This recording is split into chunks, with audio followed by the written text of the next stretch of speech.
money matter. For my own money, you don't feel to disturb me. And you don't feel to disturb me and they tell you. Pay me my money now, what's the beauty? If I don't pay, what you want to do me? What? No, if I don't give you money, you will kill you. You don't want to do me. What I go to do you? Guys, don't to disturb me. You take time. You don't get what you want to do. I think want to do something now. You don't want to do me here. No, you. Please, that's all, man. Anyway, I'm Kastropee. I just came back from your key. Everybody knows me around. Yeah, you edit too.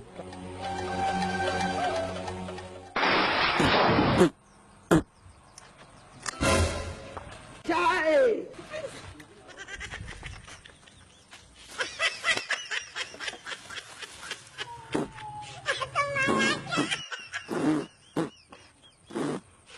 I'm not going to say the devil. Go boy! Can't got me where I submit my CV to. They just call me now. They send me a call, I don't go.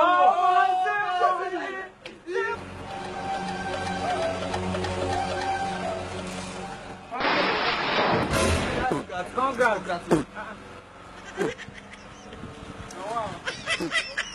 Ayẹlẹ o, ìbòsí o. Ayé lórí kọjú.